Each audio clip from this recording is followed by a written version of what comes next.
Well, Steam is a platform that I think has really stood the test of time. It was started 21 years ago, actually just as an automatic game updater for Valve games, but then about 19 years ago, it actually became a marketplace for third-party games. That is, of course, the Steam that we now know today as especially the platform that really makes up the platform that the majority of PC games are played on. You know, especially now more than ever, when more games are going digital versus physical. I even talked about that actually in yesterday's video. Yeah, I talked about how 75% now of all video games in the UK are played digitally. So obviously with PC being such a dominant platform, something like Steam was able to really take off. But it's not just because of that it still stands today and is so absolutely dominant. I mean, there are of course other PC platforms that are out there, but Steam just remains the top dog. But here's the thing, it hasn't just consistently stayed at the same amount of concurrent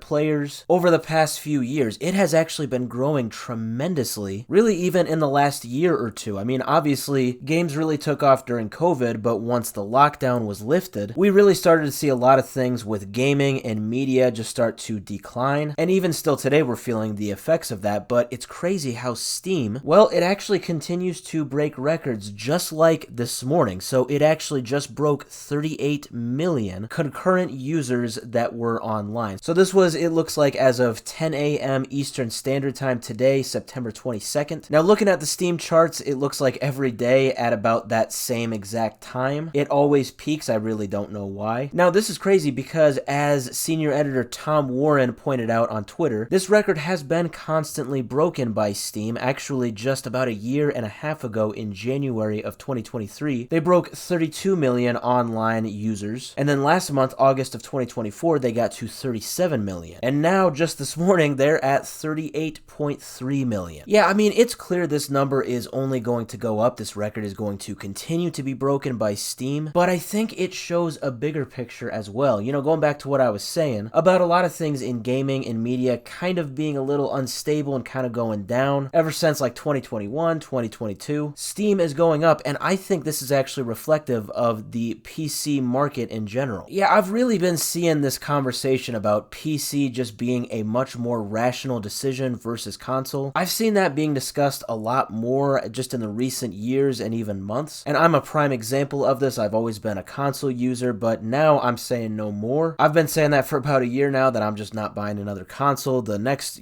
console that I will buy will actually be a PC, and I've really been seeing a lot of people say this same thing. You know, I think something like Steam really scares Xbox and PlayStation and Nintendo. Steam's free, and especially for, using the online service, playing games online, you don't have to pay a fee just to do this, like Xbox Live or PlayStation Network, or I think actually Nintendo even does that too, correct me if I'm wrong. And with PC, you can just make your specs be a whole lot better. I've even noticed with like my Xbox One X, I don't know, I can be playing even a not very new game and the frame rate won't even be that great, and then I look at like videos of other people playing it on YouTube who were using a PC and it just looks much better. So yeah, I don't know, I think just something like Steam makes Xbox, PlayStation, Nintendo a bit insecure maybe about their own services that they provide, because when looking at it and comparing it to Steam or PC gaming in general, the winner is very clear, and it's very clear that other people see that as well. Over 38 million concurrent users is very big. That number's going to only go up. Maybe even the record will get broken next weekend, who knows? And I say let it happen. I think it is very reflective of a growing sentiment that is more anti-console and more pro-PC.